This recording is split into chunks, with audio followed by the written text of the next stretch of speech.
Break out the wet panties. The red panties, not the wet panties. The panties. Go tell the wet bandits. Tell them said Conor McGregor says they can fuck off.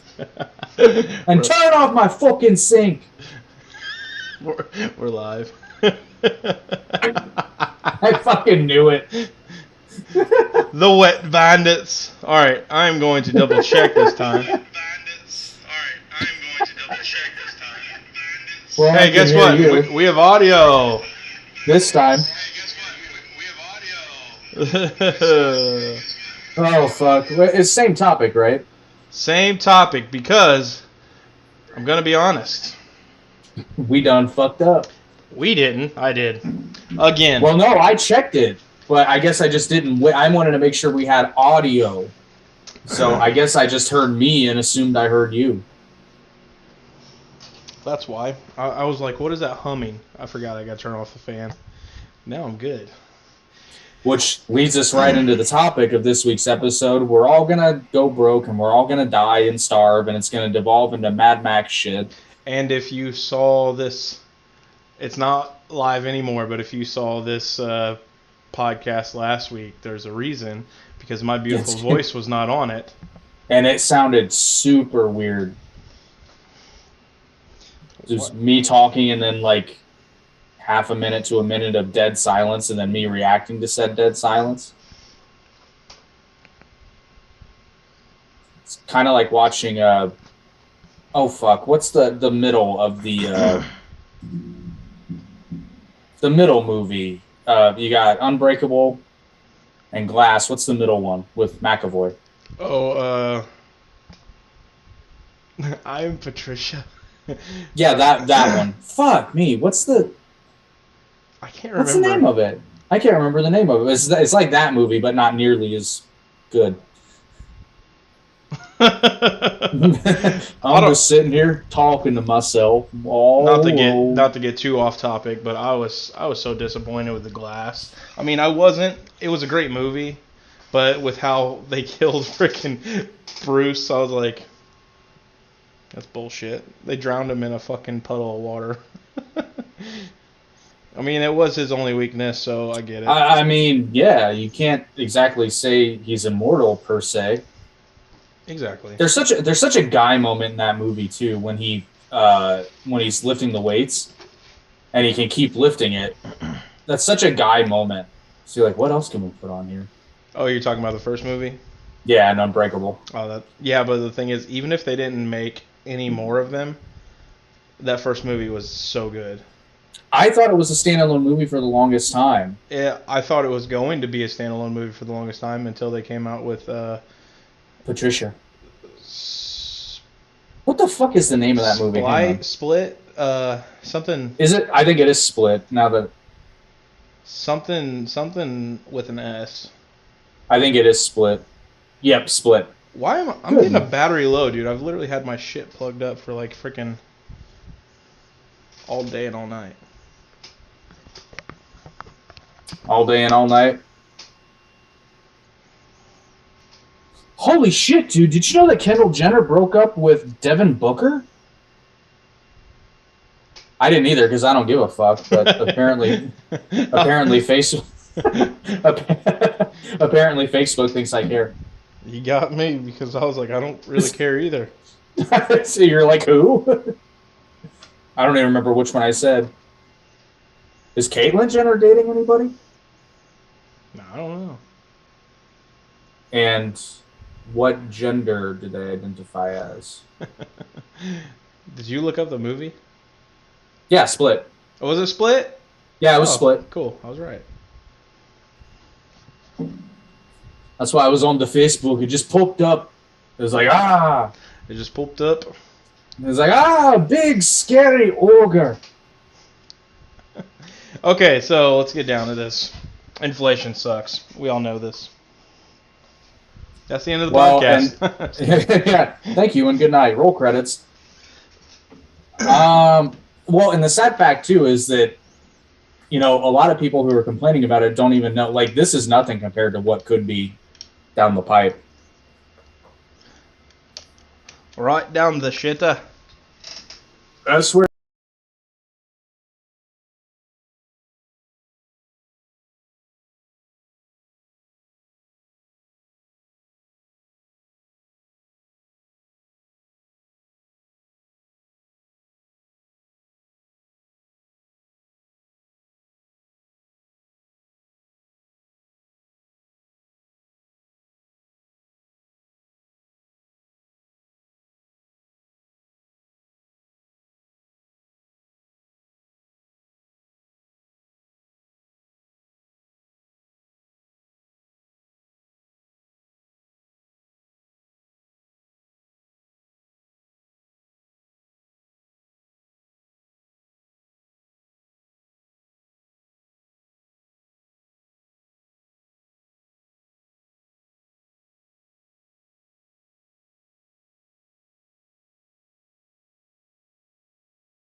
grade reading levels.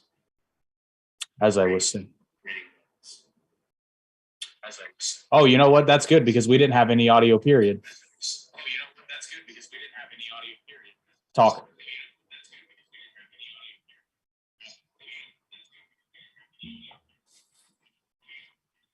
Nope, still can't hear you. What about now? Oh, yep. Now I can hear you. Are you sure? Yep. You're I'm only listening on the YouTube. Am I delayed with you or what? No, not. Yeah, I am. Hold on. This. One sec. How do I... Oh, how do I...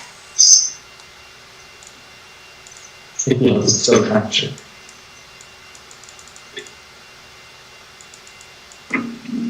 Okay. Can you hear me on here? I can hear you in here.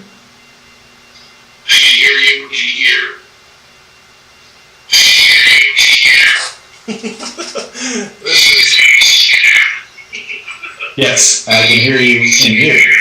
Like, my headphones died completely, and I can't figure out what the hell happened. Those motherfuckers!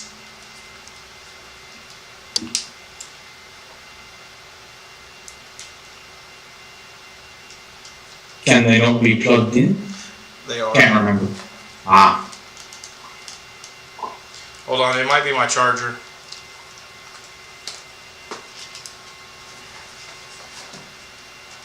It's not a professional podcast, ladies and gentlemen.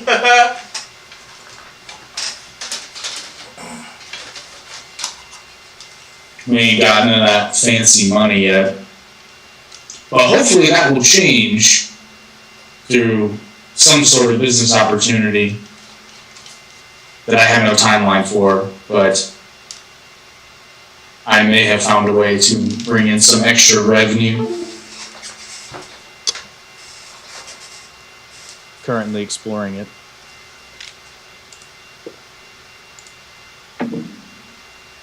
Like we all should be doing right now. Can you hear me again now?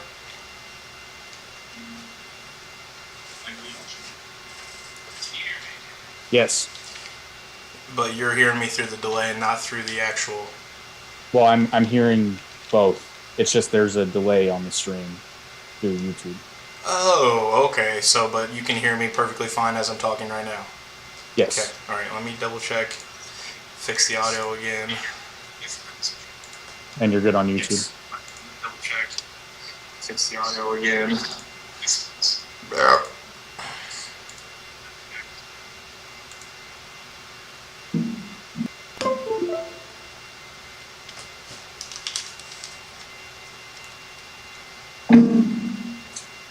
Nope. Nope. Hold on.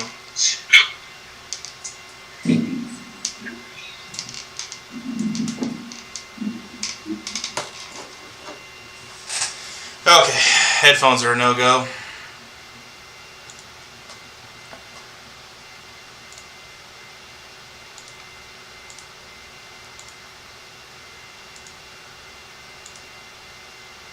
What happened to your mic? Hold on, I'm getting there.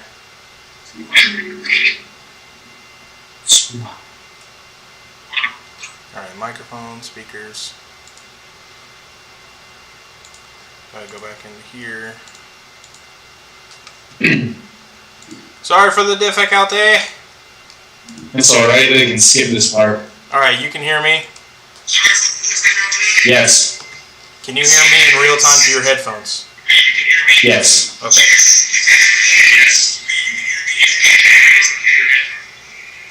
Okay, turn your stream down. Our audio, I did. Okay. I did. Our audio is good now. Okay. Let's get back to it. You guys are just going to have to deal with me sounding like shit through my camera microphone.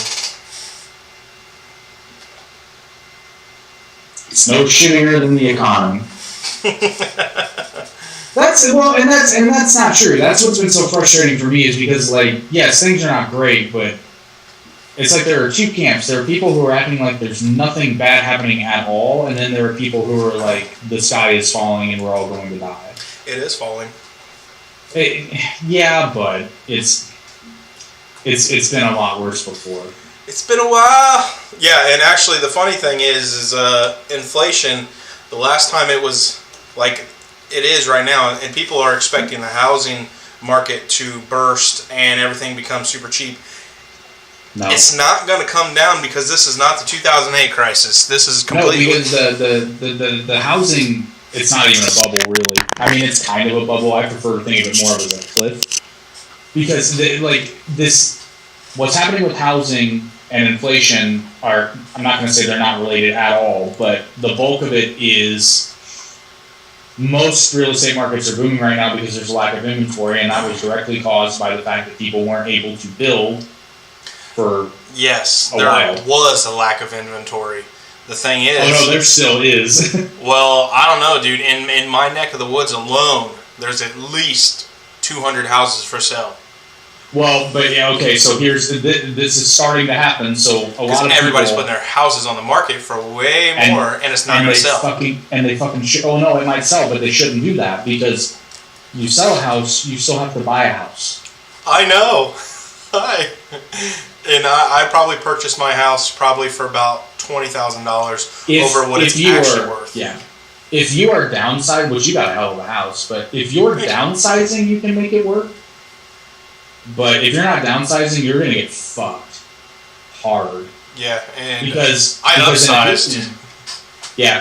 Because also in addition to there not being enough houses in inventory, that has caused the availability of rentals to decline as well. So you're going to pay more for less, and you're going to have trouble finding a place that you want to live at. Like, you can find a place to rent, but it may not be up to your ideal standards. And if you're a single, like, I get offer letters on my house and I don't take them seriously, because if I ever talk to somebody, I tell them that if they're not going to offer me at least $150, I'm not even going to entertain a conversation. For your duplex? Yeah. You better be offering more than that. Well, I said I won't even entertain a conversation. Yeah, I was going to say, because there's rental income there. Hey, precisely. Do you hear a whine in the background, just in case? I turn on my air, it's hot. It goes in and out, but it's not. I think you're noise canceling eventually. It's okay. I'll cut it out. It's no big deal. But anyway, so yeah. I'm still trying to sell my land though. Yeah, I'm surprised that hasn't sold, but at the same time, it's because you can't build anything that's not undoubtedly expensive right now, because materials are so high. I figure I'm probably going to sit on it for a little bit. It's on the market, but I told my realtor, I said I don't want to come down. I went down $5,000. I told him I don't want to come down anymore because I don't think it's an. Well, yeah, and I don't think it's an issue of the price. I think it's an issue of the fact that you can't really build right now. And I mean, fuck, if I had the capital, I'd build on it. I thought about, very briefly, getting myself a tiny house and putting it on that lot. Oh, and then renting out your other side. Yeah. I thought about it. Dude. But even a tiny house is hard to come by right now. Well, I'll tell you what. If everything goes down and you don't have enough capital and whatnot, I'll go in with you on that house right there and we can split the rent. A tiny house? There you go. No, not I mean, unless you want to rent the tiny house. Fuck no, I'd build a duplex, man. Yeah, build another duplex. Yeah, the lot's not big enough for a tri-level. I'm a greedy bastard. I would do that. No, you could. You could have two up front and one in the back. Well, and frankly, after this week, I'm half tempted to just sell the land and then just fucking sit on that money for a bit, and then maybe I'll put it to you this way: if my business closes tomorrow. I'll put it to you this way: if my business closed tomorrow, I don't know how broken up about it I would be, particularly if I had that money in the bank. Well, I've got a warehouse open, buddy. You tell me anytime, I will work with you. That is legit. I have a warehouse. You haven't been down here to see it yet. No, not the warehouse. I don't know, man. I think about that a lot, and it's probably not the right time to be thinking about it, but like, fuck. And I honestly, the shittiest part is though, I think if I became available on the job market, I would probably get a few phone calls. Because I know there are companies that I've worked with for some of whom over a decade, and I know the owners on a first name basis. You could do what you do already without having to worry about owning the business, and you would probably make double what you make. Dude, I could be I already looked into it during COVID when it looked like shit was really going south. I looked into being a territory sales rep for one of the dozen companies that I sell. Starting salary is more than I make now, and they give you a car, pay for your gas, and give you healthcare. So I'm kind of like, say what am I something. doing? Say something. That's what you're doing. You Well, tell and your here's the partner to thing. say something. I know the guy who owns the company. I know his like manager of the company, like not the president, but the person who runs the company. I know all of the department heads on a first name basis. Like I know who these people are, and I know that they don't have a rep in this state. Oh. And they've asked me, we're one of their bigger customers in the area, and they're like, yeah, sorry, we don't have a rep. I'm like, honestly, we don't care. Like, we don't need a rep. Like, we just call you guys. And plus, I'm kind of like, I want to keep this territory open in case something fucking happens. Actually, I know a couple. We do business with a dozen companies. There's only 5 that actually have reps in the state. So, transition would suck. But like I said, if I can sell that land, that's why I'm tempted. If I ever do sell it, I kind of just want to hang on to it just in case, because I would need to buy a car. Well, oh yeah, that's right. You would. I forgot about that. Yeah, it wouldn't be that fun to start, but you're a smart guy. You figure it out. Figure it out. Well, as if I had that money in the bank, there's a lot of things I could do, and I wouldn't have to rush. And I mean, I'm not afraid of working. I'll go get a job somewhere. Right, I'm in the same boat right now. I understand. I'm sitting here thinking, I'm like, man, if I have to work, I've got plenty of options to do so. I mean, hell, I can, and then that's if, the CBD business doesn't work out, which it's going to take some time to build up customers where we are. Yeah. We're not like... Well, and people that's a business where I would assume that people would have to learn why you're different and why you're better. Well, you want to know something funny? I learned, Sasha actually told me, other places, like when you go to certain CBD shops, and let's say they're a partial head shop, meaning they sell glass, smokable glass and stuff like that, and other things, accessories, they offer no returns whatsoever, and rightfully so, because some of the stuff, it's kind of like if it gets broken, it's really your fault. But sometimes accidents happen. Say like you have a glass, not a glass, but a cartridge. They screw into those cartridge things and people smoke them.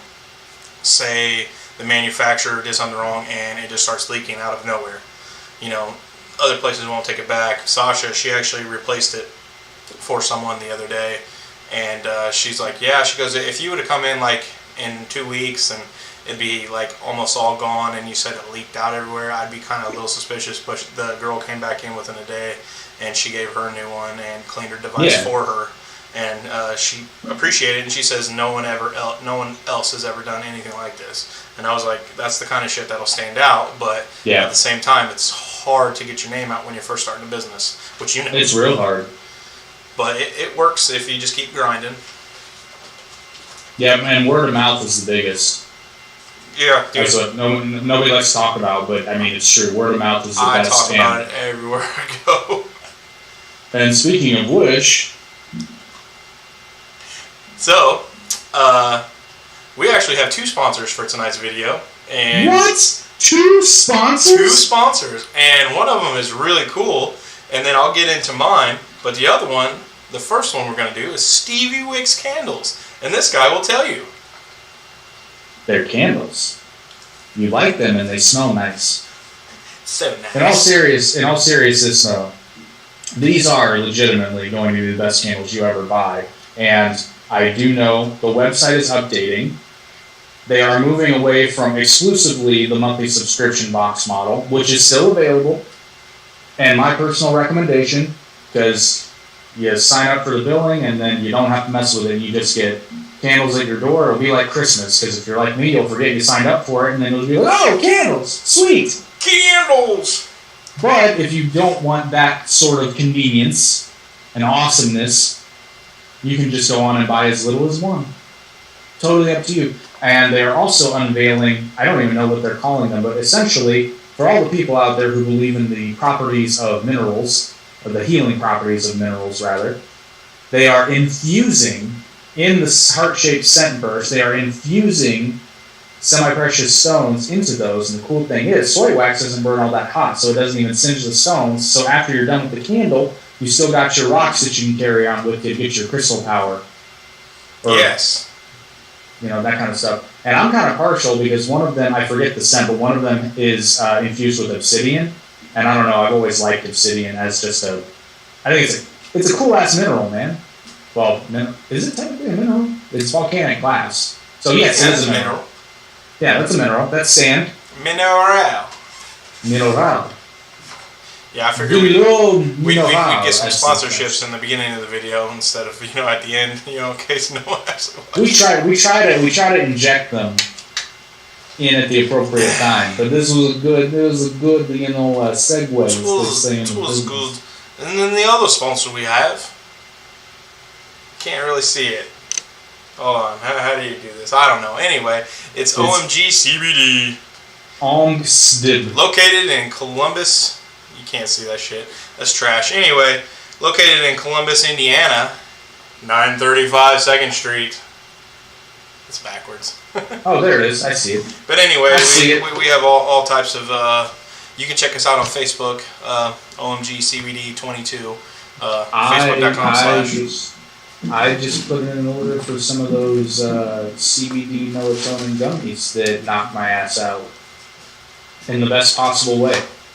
And on top of that, I think 0% THC in them, which is not the legal limit is 0.03, but there's not even that in them. So therefore, if you take these type of gummies, you will not fail a drug test.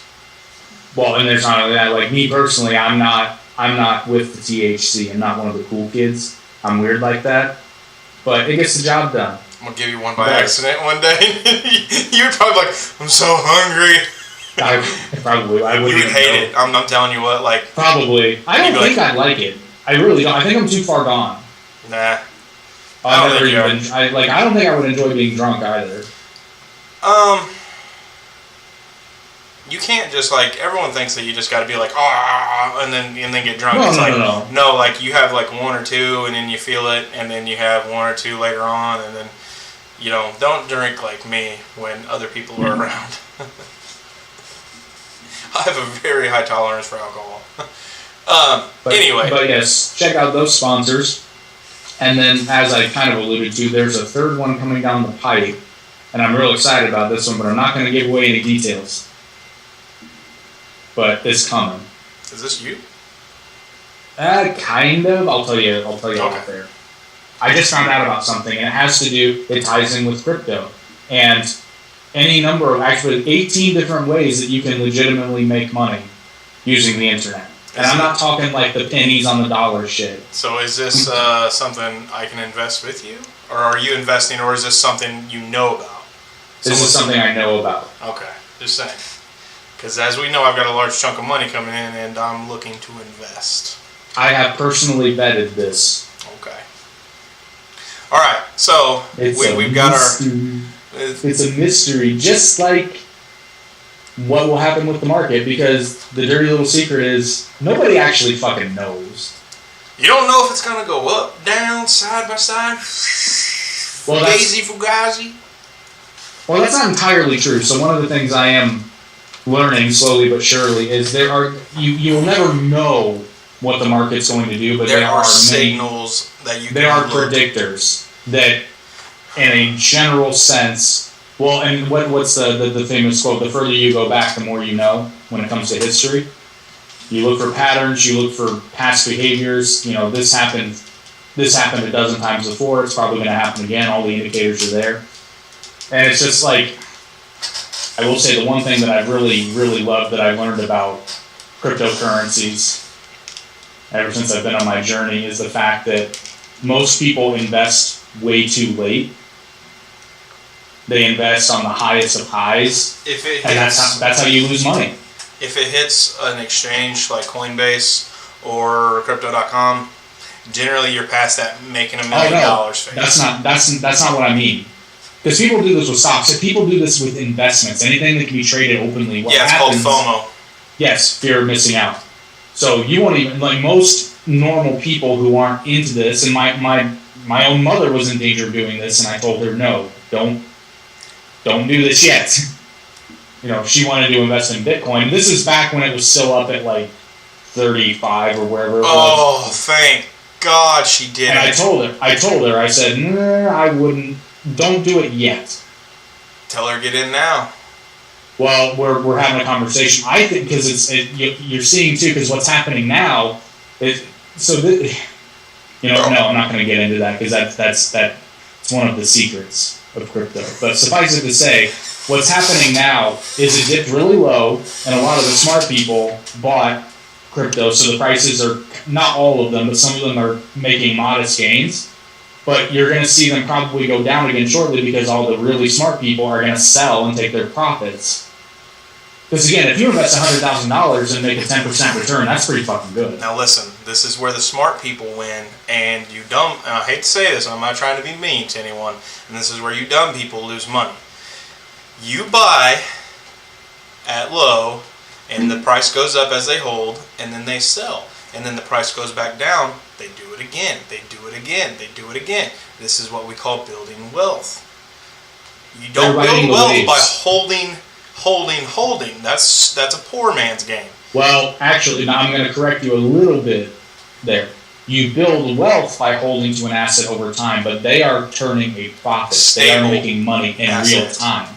A stable asset like real estate, not Bitcoin. Bitcoin is not a stable asset like people thought it was. Well, but here's the other part of that. So if you're talking about Bitcoin specifically, though, long-term investment is not 3 months. A long-term investment is like 10 years, 5 to 10 years. Yeah. If you had bought Bitcoin 5 years ago, oh God, you'd still have made money. If you bought it 10 years ago, you'd really have made money because it got, what did it get up to? 66,000? 69. 69. I predict the next completely turned around. Oh no, I think the next bull market it's going to go up to 100. All right, listen. In 1974, well, actually, the bull market before this last one, I think it was up 100. Because typically a bull market lasts 2.5 years on average. Typically. So the thing is, the last one before this bull run was 119% from its low. It rallied 119%, which is good. This last bull market rallied over 400%. Mm-hmm. And that's due to inflation and everything like that. And everyone was at home. Everyone was watching online and shit. So and then go ahead. Well, it's also due to the halving, which is part of the secret is how Bitcoin retains and builds its value. Every 4 years, they have to supply. Did they have it again? I thought they raised the difficulty for mining. So I said that wrong. I was about to correct myself. They don't actually have to supply. They have to supply what can be mined. So yes, they raise the difficulty. H&T have its earnings. Yes. So that's kind of what you're speaking of. Okay, I got you. Yeah, they have the amount of mineable Bitcoin for that 4 year period. Yeah, which all those machines that are like going for like 50, well, they're not going for 15 grand anymore, but the machines that were going for like 15 grand, they were making barely $30 a day during the bull run, and now they're making barely $4 a day, and it's like, I feel bad for the people that bought in. It's like mine, on the other hand, I did spend a small fortune on those L7s, but the thing is, though, those coins, they've been hit pretty hard, but Dogecoin, all it needs to go to is literally like 20 cents, and then Litecoin maybe $150, maybe $200 per coin, and I'm literally making damn near $100 a day with just one machine, and it's going to come back eventually. Yeah, well, and it will. It may not come back to that, but whatever.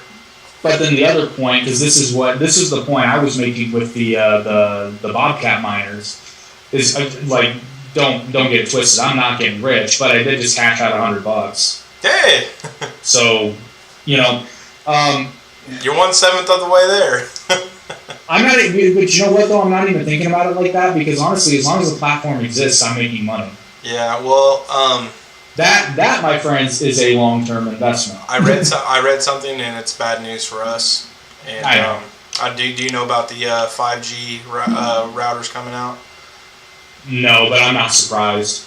97% of their fucking mineable radio frequencies now are going to be 5G, and then only barely 2% is going to be LoRaWAN, which is what we are. And it's like, really? After all the fucking time we waited to get these goddamn things? But you know what? And you know what? In hindsight, it was pretty obvious. Like, I'm not going to say it was a scam. They were 'cause it moving wasn't a towards scam. 5G. We saw this before I even Right. bought them. But, and here's why I'm going to hold on. And because my mentality is different from a lot of, with H&T anyway, my mentality is different from a lot of other people. A lot of people were getting into it to get rich. I'm getting into it because even though it's small income, it is income that I now don't really have to think about. A miner will go offline every once in a while, but I've been fucking around with them for so long, I can usually fix it within 5 minutes. Does yours still go offline? I figured out why and I fixed it. What was it? My fucking router. My router, because I noticed it was super weird. Because what'll happen with and for those of you that have an AT&T router and a Bobcat miner, this might help you. It's a little bit of free advice. You don't have to pay for this. So what happens when your AT&T router, I don't know if this is the same for other routers, but this is just what was happening with mine. The router goes offline for a minute, and then eventually it comes back on and all the other Wi-Fi devices reconnect, except for that fucking Bobcat miner. Don't know why, but if you go in and manually reset your router, it pops right back on. I have no idea why, but it works. I've been up. My router is in my attic, it's below a fan that's pushing hot air up.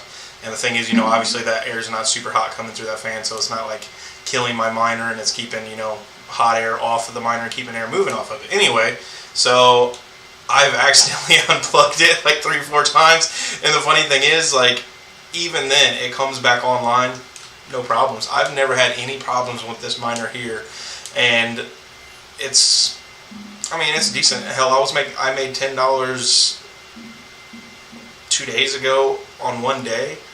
And dude, then you're blowing it apart. Mine suck compared to that. And then $3 the next day, and then $1 the next day. Let's see. What did I do yesterday? Which I think mine fucked up for a bit at home because it only made like 80 cents. So I think it was offline briefly. Okay. Yeah, I looked up yours on the network, and I saw it was only making like so much. I was like, what the fuck?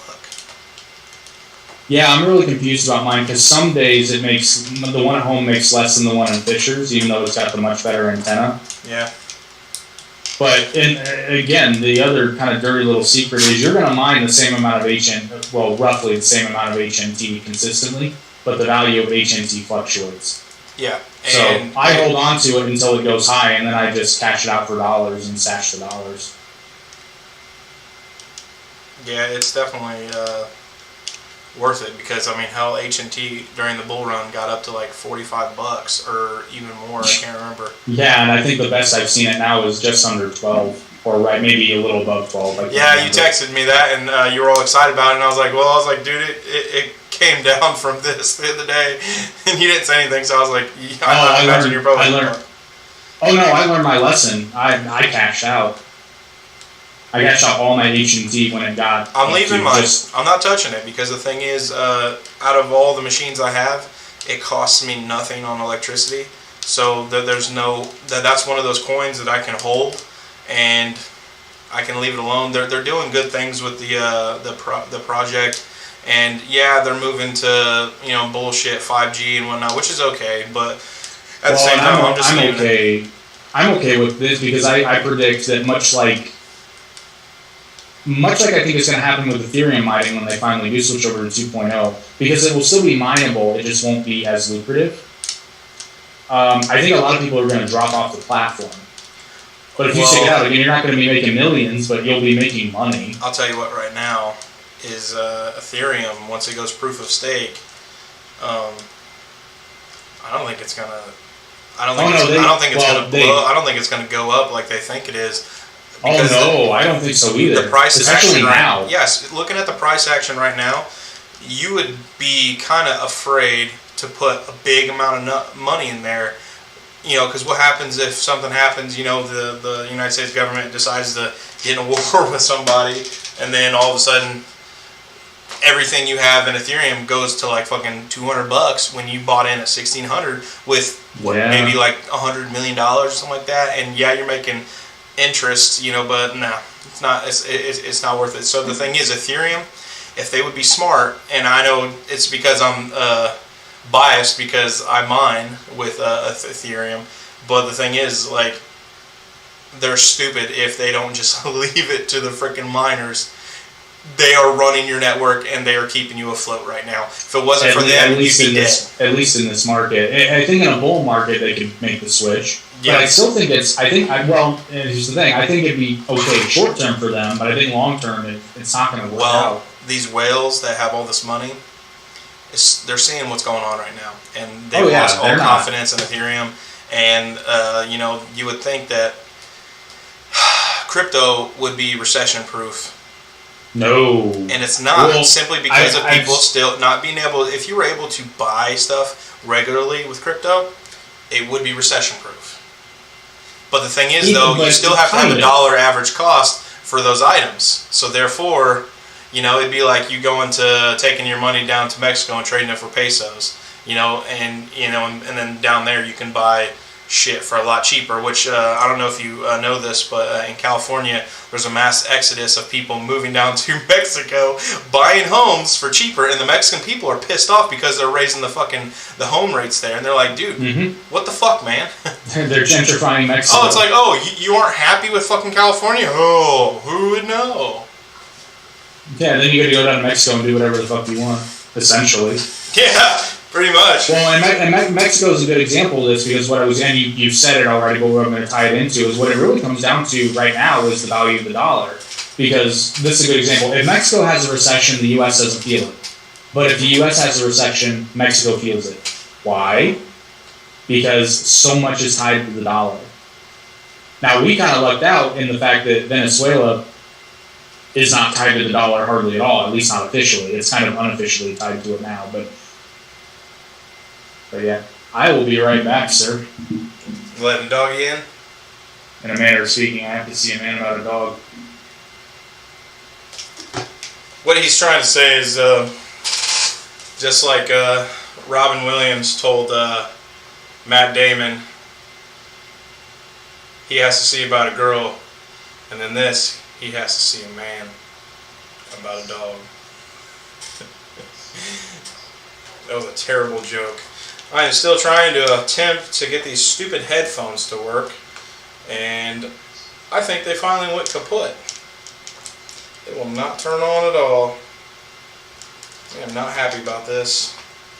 These are good headphones. I don't know if anyone has the, what are they? The Turtle Beach Stealth 600s. They're like first or second gen. Better than the other ones. Simply just because they sound better. But anyway, yeah, this market is crazy, and everything is completely sideways. You know, I became a miner. I've known about crypto mining for a long time, but I became a crypto miner in the beginning of 2021, and I fell in love with it, and it was cool. And then I actually became a full-time miner, and it was my job per se. And then the market took a shit, just like everyone else knows. You know, anybody with money in the stock market or Roth, you know, anything to do with money. You know, so my shit is down completely, horribly in the gutter, and I'm barely covering my bills, so to speak. And yeah, it sucks, but the It's a bear market, and it was brought on by the bullshit that we have to deal with. So it is what it is, and hopefully we'll get through it. So I gave you my little speech. Hopefully Jake will come back soon. What is going on with these stupid headphones? Can't even get the bloody things to turn on. They took a shit on me. I think Jake had to go take a dump. Hey, he's back. Did everything come out alright? I had to see a man about her dog. Everything come out alright?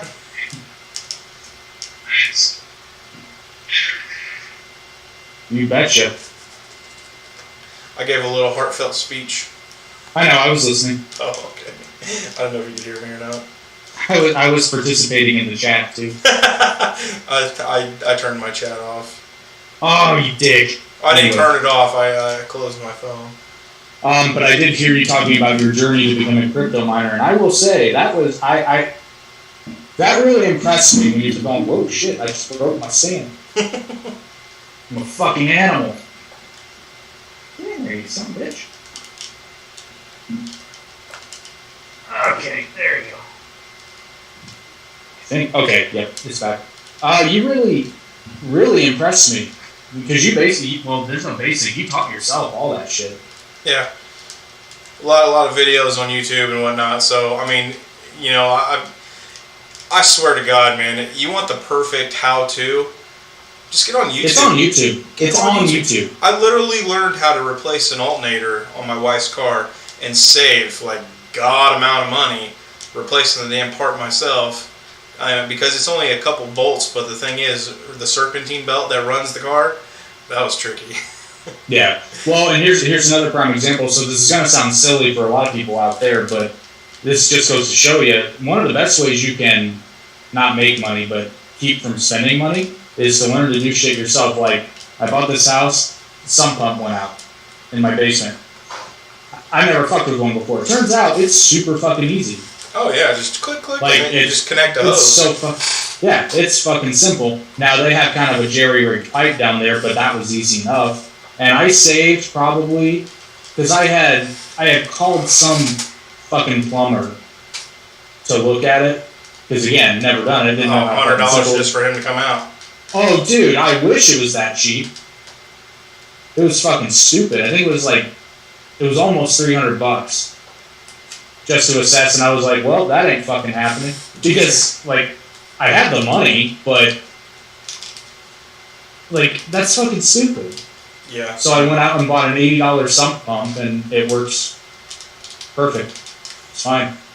And it was not that hard to replace, was it? Fuck no, you pull the old one out, fucking disconnect the pipe, plug the new one in, connect the pipe, well, connect the pipe, then plug it in. But you pull the old one out.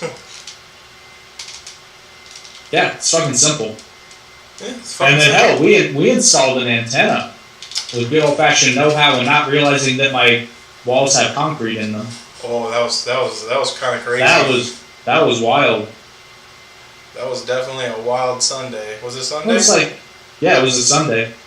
It was like, Jesus, is this concrete? Yeah, but the It funny was thing concrete. is, like, he's like, oh, are these drill bits concrete? I was like, well, they're wood and steel, so like they should be able to drill through concrete, and they did. They did. That was Worked out just fine. And then we went and saw Sonic. yeah. The ladder though, that was a little sketch. Like, I was a little nervous, you know. I puckered up a little bit. I was nervous. I was nervous for you. I saw you falling down and just dying. You know, the funny thing is, with how I was on that ladder and everything like that was like perfectly safe. But I did a lot of sketchier shit in Madison when I was with the roofing company. Yeah, so I won't get any of that because, you know, I don't want anyone to know things. You know, my wife's been on me about get life insurance, and she actually has some for me now. Yeah, so anyway, now that I have life insurance, she's like, I don't care what you do. But I do not have it. If anyone ever needed life insurance, it's you. You could have come in handy when you almost fell out of Orion.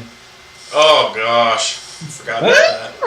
Yeah, and we talked about that briefly on the last podcast that no one heard. but no one heard it. Yeah, so we can talk about it again. So no, that's just for us. That is. We had a moment, and that's just you and me. All right, so back to inflation, and let's just talk about it all: inflation and crypto, and then markets in general. We are talking about the market. We are. What I was kind of alluding to before the audio issues sprang up was it's gonna get worse, people. It's gonna get worse before it gets better. And I hate to say it this way, but where it's really gonna turn around is the 2024 election. We might see a little reprieve depending on how 2022 goes. I'm listening. I was just double checking, make sure we still have audio. Yeah, I'm just double checking you. We're good. Okay.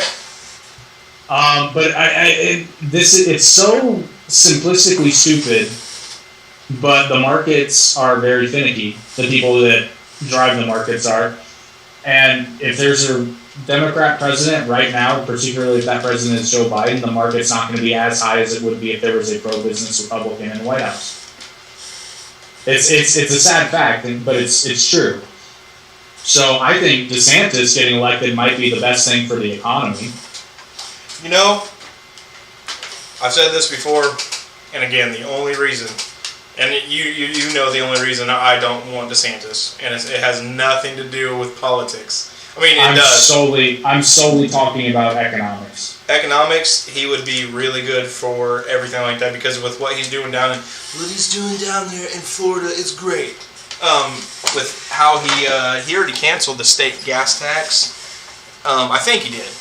And then on top of that, Biden's calling for Congress. Oh, just now. Well, okay, but at the same time, it's 18 fucking cents, dude.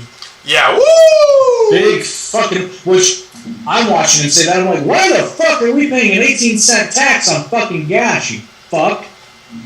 That's what I'm saying, I know we do, but I just started thinking about it. Anybody who says businesses need to pay their fair share, they do. I laugh at them. Oh, that's what I'm saying. I laugh at them because I'm like, listen, you want to talk about fair share? Gas tax now. We have income tax. We have breathing tax. We have every tax. You know, how many different taxes to just do one thing? You go and buy a soda pop, you're paying sales tax on it. You fucking go to sell the soda tax, you're paying income tax on that can of soda. You know, it's like you live in a house, you have to pay property taxes. Property tax. You drive a car, you have to pay taxes. Your employer is paying your payroll taxes in addition to unemployment tax. Well, yeah, they're paying part of your unemployment insurance because you're paying into it too, but the company is as well. Yeah, it's a percentage for the companies. Correct. But yeah, it's hilarious. The United States collects so many taxes a year, and we're in debt. We don't have a taxation problem. Once again, yeah, it's not a revenue problem. You know, we collect so much in taxes, and then the thing is, you know, like them sending $80 billion to Ukraine.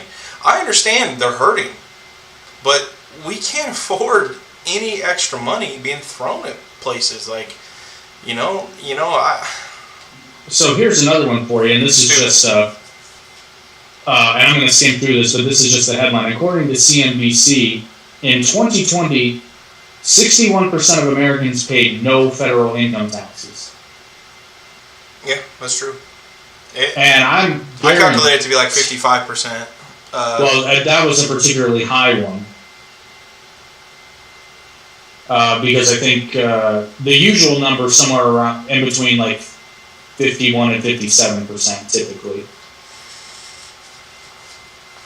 Yeah, it's because in 2021, 57% of U.S. households paid no federal income tax. And a big margin of those people are retirees. Correct, but the point is, the rich people aren't part of that equation. No, they're not, because 1% pays literally, I think it was like almost all of it. 99% or 98% of the taxes. I think it's up there. Like, so once again, the issue isn't. Now, granted, I think there are people, extremely wealthy people, who don't pay as much as they should according to the tax code, but it's not illegal. They're obeying the law. So if you got a problem with it, don't blame Fix them the because law. nobody wants to pay taxes. Okay, like I don't see anyone lining up to be like, you know what? I should be paying 35% of all my income, and I'm just going to go ahead and do it. I'm not going to take any deductions. I'm not going to do any of that. Bullshit. Nobody wants to pay taxes. Blame the policymakers who wrote those laws to benefit themselves, mind you, most of the time. Well, Themselves and their friends. So I tell if you- you're mad about it, the president has nothing to do, literally nothing to do with tax law, other than maybe some influence. Maybe if he has some type of executive order. That's not taxation, though. Well, it directly deals with taxation, like the advanced child tax credit last year, where everybody got half of that it. wasn't. Now the that's the first of it was an executive order. The new written thing was in the stimulus bill that they passed. Now that means that they went from $2,000 a year a child to $3,000 if they are 6 years old, and then 5 and under gets $3,600 a year, and it's partially refundable. But the presidential executive order was last year. He passed was for parents with children to get that fully refunded. So if they had 2 children at $3,000, they got $6,000 back extra on their tax check. Was that an executive order, or was that just the IRS regulation? Well, didn't. I mean, who's in control of the IRS? Well, technically the executive branch, but not. Thank It's you, kind of good its sir. own- Yeah. You get what I'm It's- saying, though. Like the president he directly affected that. Yeah, And then yeah, the thing is okay. that money that is handed out to parents, which I received it. I can't say I didn't. We got it. We have 2 children. I mean, whatever. But anyway, so like that money, I mean, that was given to a lot of Americans, and guess what? If they didn't have enough income to cover that, it's like they were just getting free money, so it was like an extra stimulus. And what's the stimulus and all this stuff doing to us? Inflation. Well, and it's to be clear, it's not the stimulus itself; it's how they're paying for the stimulus. Yeah, because the original There- stimulus that Trump came up with, it was actually offset by future taxes that we were going to get a cut, and then we didn't get the cut. We got a stimulus now instead, which I would have rather had the fucking cut and no stimulus. Well, because It wasn't it's worth gonna, $600. How much we get on the first one? $600. Yeah, $600. Yeah, I'm good. I was happy without it. I didn't need it. I mean, here's the thing: I took all of it because I knew I couldn't opt. There was no. I could have. I guess I technically could have opted out by not cashing the check, but I'm going to pay for it later. So. Oh, Why the fuck not? I built a deck with the first one, and then the second one we got, I invested it in AMC and ended up turning $800 into $5,500. So I mean, it is what Well, it and is. here's the other one, and I'm gonna attribute this because It's cost me even more than I made, though. Well, this was. I'm gonna attribute this to the person who said it. This is Andrew Tate said this, and this isn't verbatim, but this is essentially what he said. It's fucking dope, bro. Dope, bro. But no, he was like, let me tell you something about the stimulus. Everybody's saying like blame the rich, tax the rich. He's like, who the fuck do you think got rich because of that stimulus? Think about it. Oh yeah. Every American got what, $600? What did they spend it on? Fucking Amazon. So Jeff Bezos became like even a bigger billionaire. And it's like, okay, let's say you were smart. Let's say you paid off debt. Good. You paid it off to the fucking credit card company. They got richer. Let's say you invested in the stock market. What is a stock? It's part of a company. It's part of a corporation. Boom. You gave your money to a fucking corporation. Let's say you invested in crypto. Okay. You just made all of us who are holding more crypto than you a bunch more money.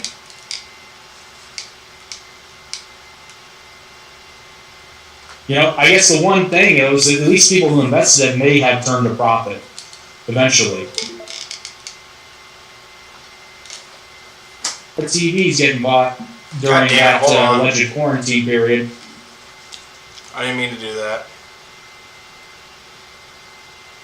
Let me double check and make sure everything didn't get fucked up. God damn it.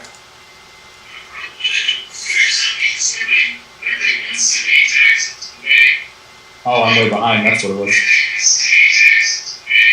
All right, I think we're good. Yes, we are. Sorry, brother. I'm trying Oh, to yeah. figure out this thing simultaneously. No, but yeah. So shout out to the great Andrew Tate. Always dropping wisdom, Andrew helping people escape the matrix. is a good man. Resist the slave mind. You know, it is funny because he's talking about Tate, and I don't want to get off on a large tangent, but Andrew Tate is one of the ways there's a long, complicated path that I'm learning about how the crypto market actually should be functioning, or how one should function in the crypto market, I should say. Because, you know, he says a lot of controversial things, and he gets a lot of hate, but I've noticed one common denominator about everyone who publicly hates him anyway, is they're all broke. Most of them are fucking fat. Most of them are lazy. Most of them are just jealous. You know, it's like, are you so fucking arrogant that you're gonna listen to a guy talk who's a legit multimillionaire, can fucking go anywhere on planet Earth, essentially, at any time that he wants, 4-time world kickboxing champion, and are you really gonna fucking ignore this guy when he tells you how to do something? Look, he may not be the best at it, but he's fucking better than you. That's like, it's fucking stupid. It's like the kids who don't listen to their fucking teachers in school, and their teachers are actually good at what they fucking do. Well, that's also the same as like parents when they're telling their children not to do something because they've already actually gone through it, you know, and then kids, and then after a while the parents just go, okay, fuck it, do it. You're gonna. It's like I've been there, dipshit. I know. It's not even my own kids. I won't say who it is, but like literally we all said this is going to happen if you do this. And then it happened when they did that. So it's just like, okay. It's so weird. I'm finding in my old age that I actually have some wisdom about the world and how it works. And one of the things that I figured out is that most people are miserable because they won't allow themselves to not be miserable. And it's a weird kind of... It's a weird kind of train of thought, though, because a lot of people love being miserable, but they won't admit it. They don't even realize it. Dude, I worked in kitchens for 10 years, and people would come into work just hating their life and job, and I'm just like, why? How are you like this, and you just don't want to not be that way? I'm like, what? Don't you like being happy? You know, I'd come in every day in a good mood, you know, and then that's just the way it is, you know, like if you come in with a bad mood, your day's going to suck and be forever long, but if you come in with a good mood and just enjoy what you're doing, the day goes by quick. Well, and the thing, and like, see, I have shit days at work, I've had a shitty month at work, but it's different because, like, yes, it's shitty in the moment, but I know that I'm building towards something, and that motivates me to do what needs to be done. I shouldn't even say motivate, because I'm starting to really dislike that word too. Motivation. Motivation, no breathing. Oh gosh. No, I've heard Joe Rogan say this a lot. A lot of people said this. Joe Rogan, Jocko Willing, I think Tate said it before. Is, you know, like the difference between discipline and motivation, and discipline is much, much, much better for you. Because discipline is what gets you to go to the gym when it's the absolute last fucking thing you want to do. Like, not gonna lie, and I've been pretty bad this week. I wasn't able to work out a lot this week because work was... I don't even think I should go because it sounds like an excuse, and it probably is to a certain extent, because I can be a bitch sometimes. But like on Monday, the example works on Monday, last thing I wanted to do was go to the fucking gym. Last thing I wanted to do. I fucking went and I was miserable the whole goddamn time. At the gym? Actually, yeah, I gave myself a headache like not even halfway through. But every time I was like I could quit, but then it would really feel like a waste because I fucking drove here and I've already done this. How did you feel when you left? Oh, I felt like absolute dog shit. How did you feel the next day? Dog shit. Oh, okay. I was gonna say normally if I don't want to go to the gym and I just go there and bust it out, even if I don't feel good, I feel better.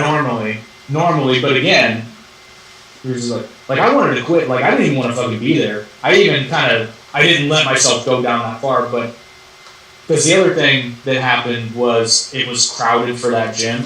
And I fucking hate that shit. Well, and I was like, nah, if it's too crowded, I'll just leave. But then, of course, like the universe kicking me in the dick. I walk in. You're here. And they have 5 Smith machines for the squats, and that's the first thing I do on that particular workout day. And one just opened up. Like as I walked in, I was like, well, fuck. I got to do it now. I had no excuse. The universe was calling you. Yeah, the universe was being like, you're gonna be a bitch today, boy. Yeah, I'm getting that way. I actually canceled my Planet Fitness down here because the local gym here is constantly fucking busy. Like, constantly. All the meatheads, it's like, I'm a big guy, but I don't work out to be huge, because obviously I don't really care. I actually want to get lean, but I have a soda addiction, and I have a food addiction. It happens, And on top of that, pain. Yeah, exactly. And talking about discipline, I mean, this guy right here can vouch for it. When I want discipline, I can fucking have it. But here lately, I can't do it. And it's like it's stress from life, kids, and whatnot, and it's all excuses. Because at the end of the day, you can still do it. Yeah, and that's the thing that I drive home to myself a lot. Like, fuck, and I've been really bad about this past week, and I was actually pretty good today. I drank a lot of water today. I actually feel a lot fucking better than I even did. Yeah, than I did yesterday. Even this morning, I feel a lot better. I probably had about 5 bottles of water today. Not gonna lie. So let me segue this because this actually has a point, and it has everything to do with discipline and discipline when it comes to markets. The thing is, everyone thinks that when something starts going down tremendously, like say you have $15,000 in Bitcoin and say it got down to $9,000 or $8,000 and you're scared and you think you should sell. Have some discipline, and that is the time to hold, because the thing is, a bull market may take a year to get back here, but it will eventually come back. And then the thing is, you can take that $15,000 or how much ever you put in, $10,000, $11,000, and it could be worth $20 or $30K, and you take your profits, and you pay less on capital gains tax. Well, and I'm going to quote one of the crypto professors, so I'm not going to name drop, because god damn it, I paid for it. You fuckers aren't going to get it for free. But essentially, it's like that exact scenario he laid out. He's like, okay, if that happens, number one, you made a mistake, because you should have already taken your profit by then. But you missed a signal, whatever. The last thing you need to be doing is selling. You made your mistake. Don't make it worse. The market's going to recover, especially with something like Bitcoin. If you're in a shit coin, you're gambling at that point. Like, it might go down, it might go up.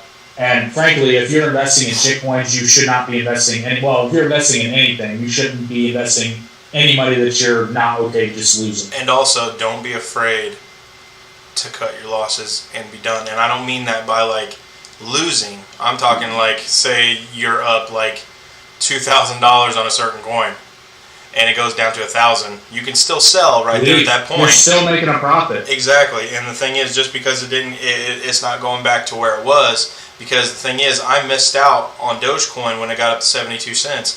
I could have sold for well over 10K. Well, and then the other story that I like to point out is don't be greedy, because I found it's kind of a hack on Coinbase, not really. You're kind of riding the FOMO wave, but you have to watch. Mm-hmm. So they have their top gainers and top losers. Sometimes if you catch a top gainer early enough, you can ride that wave. And I turned $20 into 140, but I got greedy. I didn't sell. And that was recently. That was only like 3 months ago. No, that was last year. Was it last year? Yeah, it was last year. Oh, okay. But God, like, so fucking stupid. I should have sold at 80.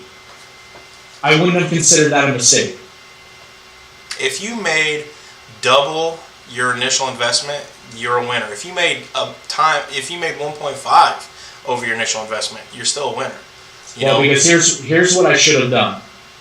because it was riding away. We went 40 to like 86, and then it got to 100, and then it was bouncing around, but it kept going up. Once it got to 100, I should have been watching like a hawk, and the minute it went to 99, I should have sold. You want to know what's could be recession-proof, and this is not financial advice, anyone?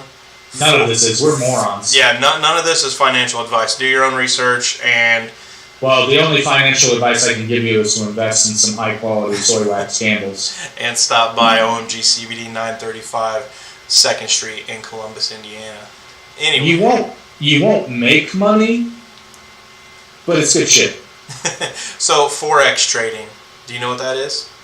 I've heard of it. I'm not really 100% sure. All right. Enlighten me, sir. Well, I don't really know too much about it. I just learned a little bit about it today, though.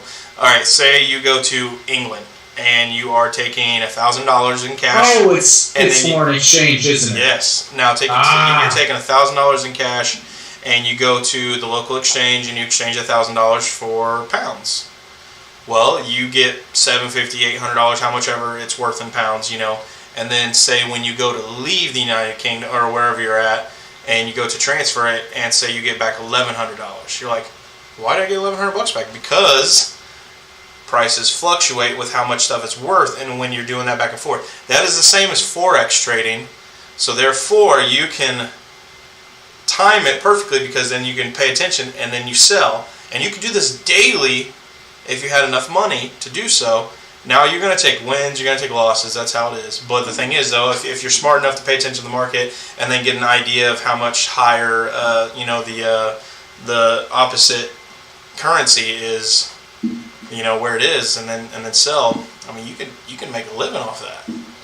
There are people who... It's like people who buy and sell daily on the S&P and all the other regular things. Like, people do buy and sell because, I mean, if you look at that shit, it's up and down, up and down. And if you take $20,000... If you have $20,000 for power of trading, and you literally put it all on the thing, and then it goes up a couple percent, and then you pull all your money out, and then you make $1,000 that day off of $25,000, it's like you're still using the $25,000, but you made $1,000. You made $1,000 in a day. Yeah. So, and then therefore you only have to pay $1,000 on taxes. No, you don't pay $1,000. You pay a percentage on that $1,000 you made. You don't pay it on the $25,000 that you're using. So right. That's the beauty of it all. It's like, do your research, people. You can get rich off this stuff, but you gotta have money to do it, and you gotta have patience. Well, and therein lies the other thing, and this is kind of a lesson that I've only recently come to fully understand, is, most people are getting into crypto to make money. And rightfully, everyone gets into every venture to make money. That's the name of the game. But the thing is, they also have to realize it's not a get-rich-quick scheme at all. No. None of it is. Most people have an income problem. Most people don't have the income to trade crypto successfully anyway. I actually just had a conversation with a guy. He talked to my cousin, and she was like, "Oh, you should talk to my cousin. He's into crypto and whatnot, blah, blah, blah. He knows a bit about stocks and this and that." And then she was like, she sent him my way. And then I literally told him, I said, dude, do your own research. I said, make sure the money you use is money you can afford to lose. Because I remember seeing one of his posts when he friended me. He said he was tired of living paycheck to paycheck and this and that. I was like, dude, investing's not for you, bud. If you're listening to paycheck to paycheck, you're going to use money you can't afford to lose. And then you're going to try to blame me. No. Well, and not only that, if you're living paycheck to paycheck, you're working 40 hours a week. You don't have time to watch the market. No, and that's the thing. I mean, what have I told you? I'll be texting you randomly throughout the day. Hey, look at this. What am I doing? I'm watching the fucking market constantly. Yeah, but that's what you're doing. And whereas I'm a much different investor than you are, at least right now, because if I'm investing in anything, it's long term. Well, once I get my money, I'm going to be a different type of investor. Yeah. Well, no, and my whole shtick right now is I'm more focused on income. And I've got, like I said, I've got a couple of things in the works that I think I was thinking my entire strategy totally wrong. But we'll get to that later. Another time, perhaps. Another time. We can. Let's just say. See, I knew it was a good idea for us to do this a little earlier. I figured we were both kind of tired. Oh, dude, this week has just kicked my ass. I know, and I figured you would appreciate that instead of us waiting. You said, can you do it now? I was like, fuck yes, I can. Let's do it. Well, because normally by the time we get to this point, I'm yawning uncontrollably. Oh, man. This has been a good one so far. Sleepy. Pretty insightful. It's not as good as the last one, though. No, but hey, we'll take it because everything's like somewhat working. Yeah, this time. Yeah, man, that's 2 podcasts I've had to erase because one, we had no audio whatsoever. This last one, I didn't have no audio.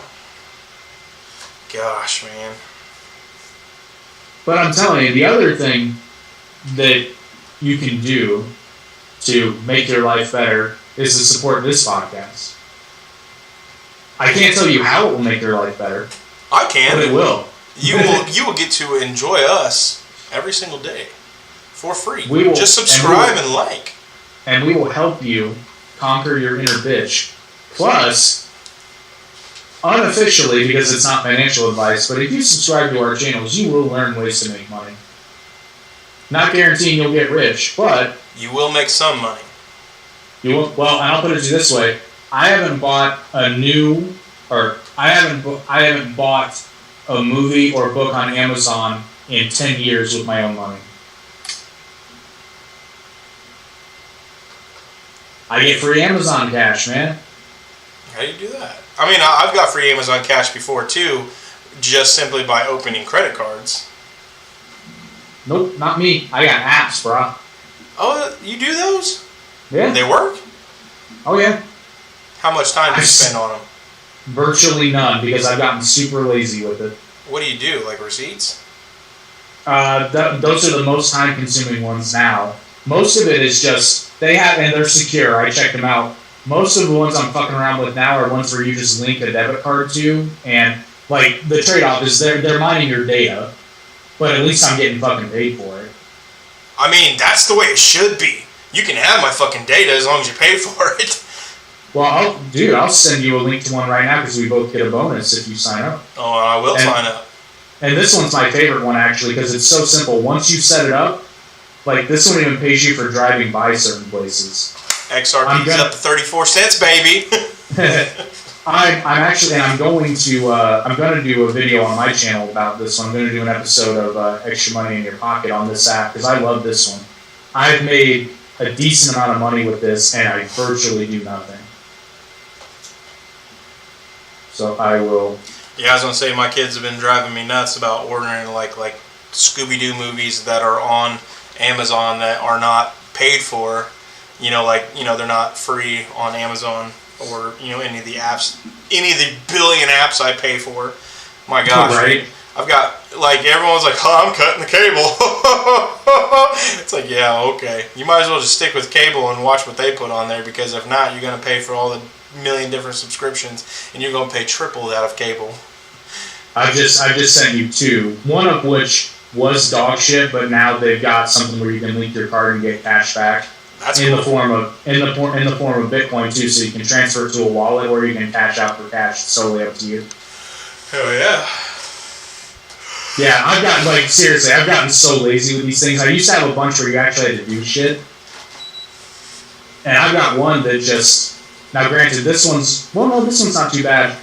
None of the rewards are things I like, but I can donate meals to the Humane Society or the ASPCA. And this one just fucking tracks my driving.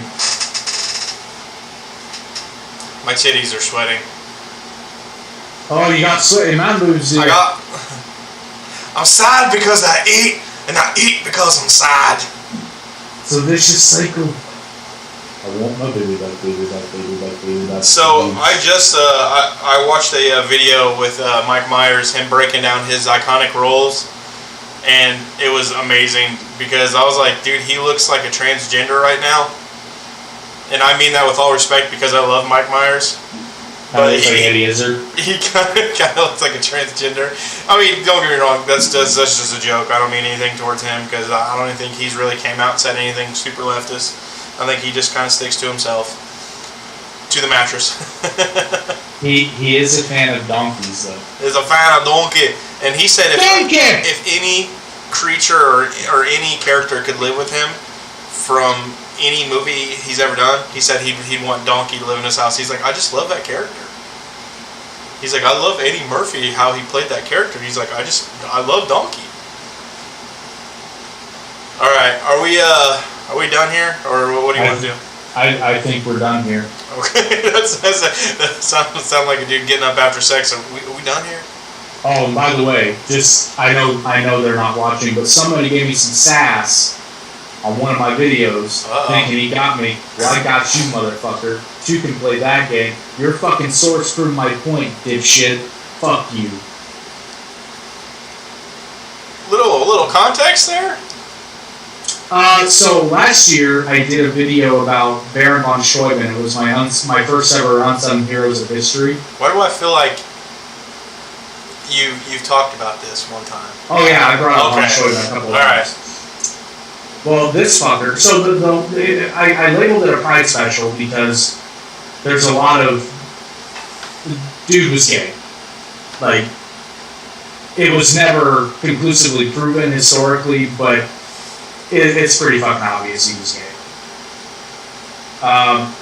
So this dude writes a paragraph about, well, there's one source that tells an anecdotal story about a time that a locket, or not a locket, a portrait of a girl fell out of his pocket, and somebody allegedly asked, who's that? And she, it's not I don't remember what he said. But I'm like, yeah, bro, that story is completely anecdotal and comes from the first biography that was ever published about him in 1859.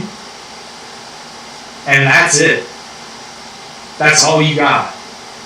And he's like, well, there's no evidence. I'm like, motherfucker, I said in the video that it was never proven. But you tell me, I'm going to give you the skinny. You tell me if this dude was gay or not. Okay. Russian military officer. Ends up going on a trip to France. When he comes back, there are rumors circulating about his involvement with young men. We'll just say, we'll keep it PG. He likes the young men. These are rumors. So Ben Franklin in France had offered him a spot in the fledgling Continental Army, and he said, fuck you. I'm going to fight for a real army. Well, then he comes back home, and they're like, hey, are you gay? He's like, oh, let's go to America. Now, granted, at this point in time, even an allegation of being gay would have been enough to kill his military career. But, I mean, I hate to use the word suspicious, but don't you find it a little bit funny that this guy is a high-ranking officer in a European army? I can't pronounce the place that he was serving in, but it was in Germany, but Germany wasn't Germany yet, so it's complicated. But anyway, he said, fuck that, I'm going to go volunteer and maybe not get paid or be guaranteed rank because of rumors. Okay, so then he gets there, he brings his own secretary, who's a man, befriends several of the young officers while there, never gets married, never has kids, adopts 2 of these young men legally, which was common practice historically because it was the only way that a gay couple could ensure that their estate would be passed on to. It's the only way they could legally ensure that their will basically would be enforced is if they adopted them as an heir. It wasn't that uncommon, which was something I learned while researching for that video. Adopts 2 of them, leaves everything he owns to these 2. And again, reinforce it. In the 1700s. Sounds like never married, Joe Exotic. never had kids. What's that? Sounds like Joe Exotic. I mean, it was America's first case of don't ask, don't tell. That's the thing. Nobody cares if you're gay anymore. Like, I mean, some people do. They're fucking annoying about it, but. Well, here's the thing. Like, I think it became pretty obvious once he was around an army encampment full of dudes, but he was fucking good at what he did, so nobody made a fuss about it. Like I don't think this was a deviant guy. Like I don't think he was playing grab ass with everybody. No, they're like, you know what? This guy's pretty badass out there, but don't get in the showers with him. You know what? If he likes to suck a dick every once in a while, as long as it's not mine, he taught me how to stab people with bayonets. I'm good. And I was like, fuck. Fucking wankers. But so this guy again, he did the common, logical fallacy of being like, well, you can't prove it, so it must be wrong. It's like, well, no, nobody can prove it, and everyone in the historical community admits that. But there's overwhelming evidence to suggest that there's way more evidence to suggest that he is gay versus him not. It would be like me saying, hey, I think Thomas Jefferson's gay. And everybody would be like, no. He had children, he was married, he sired several children with one of his slaves who was a female. But also, though, I mean, just because men have wives and children doesn't mean they're not gay, though. Well, but you know what I'm saying? Not in this day and age, but 20, 30 years ago, yeah. Well, I know, but what I'm saying, though, is that at best, if there were some evidence to suggest that Thomas Jefferson had an affinity towards men at all, at best he would be bisexual because he had relationships with multiple women. Oh yeah. It would be factually inaccurate to say that he was gay, even if he did, choke on a pickle every once in a while. Been with a lot of girls, a lot of guys too. Monsover's like, I've already seen guys. All right, I think that was good. Yeah. Are you done with that? What's that? Are you done with that? Oh yeah, just again, fuck you. You! Not you. Yeah, I know. Not you. Although he hasn't commented again because he's like, could you list the names of all these historical people? And I listed 3 and included a quote from one that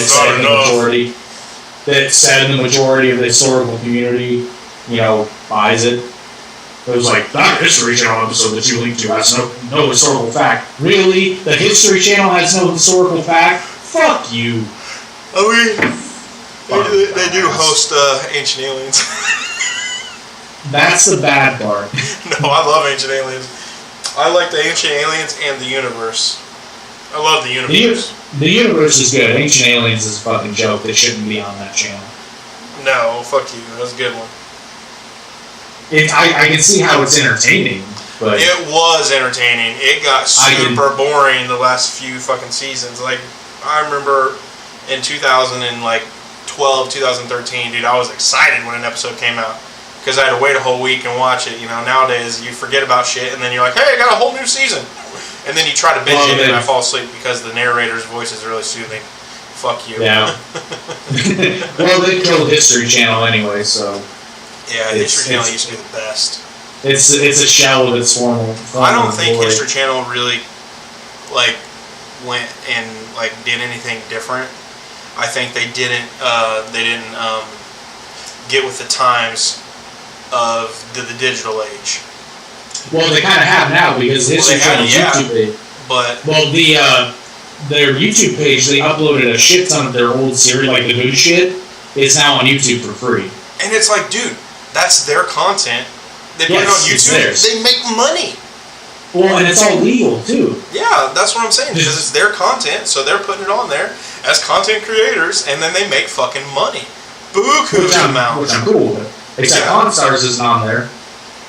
Actually, some of the old episodes might be. Pawn Stars, I liked a few seasons. It was pretty good. I liked it, but you know what though? My whole thing is I'm one of those guys where I think the History Channel shouldn't have reality TV.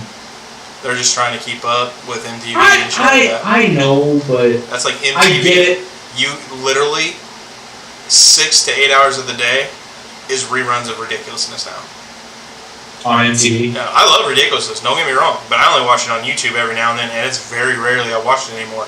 But on MTV, literally, that's all they replay most of the time is Ridiculousness. Rob Dyrdek made MTV his bitch. I just remember a time when, on a balance of probabilities, if I randomly turned on the History Channel, it was probably something interesting. And now, I don't even watch it anymore, because every time I turn on, it's fucking American Pickers, or Pawn Stars, or fucking Ancient Aliens, or some other stupid bullshit. No, but, I mean, when I did... Gotcha. When I did, I stopped fucking watching. My only saving grace was H2, History Channel 2. Oh, H2 was the bomb. Yeah, because they played all the old good shit, like the good documentaries, the 3-hour documentaries about Benjamin Franklin, Thomas Jefferson, and playing the entirety of, Mankind, The Story of Us, or all the good fucking documentaries, so World War II in HD, all the good shit, and then they got rid of the fucking network. Bitches. I watched fucking World War II in color, my bad. I watched that on fucking loop. That's such a good series. It's so fucking well done. Anyway, nerd shit. Alright, lead us out of this bitch. Thank you once again for enjoying this quasi-fucked up episode of the Average Intelligence Podcast. We're getting better. As always, if you prefer to listen instead of watch, because some people don't have eyes. Did you know that? Some people don't have eyes, or at least they don't have eyes that work. You can always listen on YouTube, just, plug this into the old Bluetooth and then push play and then do whatever it is you do when you're listening.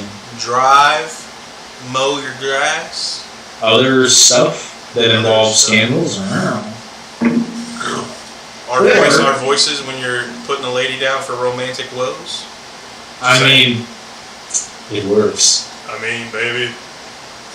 And we do requests. Yes. If you have a particular accent or ethnicity you want to listen to, just write it in the comments. It might not be very good, but we'll try. Well, I don't know. Whoa! You sound like Doubtfire. Woo! This is Doubtfire impression costs extra. But as I was saying, if you prefer to listen, you can always check us out on the audio-only platforms, which include but are not limited to Spotify, Amazon, Audible, which is an Amazon company, but for smart people who like to rub in the fact that they read, even though they listen to the books, so it's not the same thing. Fuck you, fight me. What are the other ones? Apple Podcasts, Google Podcasts, Stitcher, Radio Now, Anchor, and a couple little small fry that I honestly don't believe anybody listens to, and if you do, you're fucking bored. Because who the fuck listens to Pocket Radio or whatever the fuck it's called? And if you do, thank you. Thank you, though, if you do. You know what? You say, fuck what I say. You do you. You stay classy, San Diego. This is America. Actually, not just America. Our international audience is fairly large. I'm always kind of surprised by them. We got people that shout out to Ireland and the UK because we've been butchering your accents all night. Shout out to the fucking homies! You fucking rule! And over there it's like, these two are fucking retarded. Alright, peoples. Because I bet you can still say retarded in Ireland. You probably can, but not here in the States. Well, remember, listen, like, share, subscribe, buy candles, buy CBD, and you can just have a weekend. You can have a hell of a weekend. And that's all we have for you this beautiful evening. Good night, and God bless.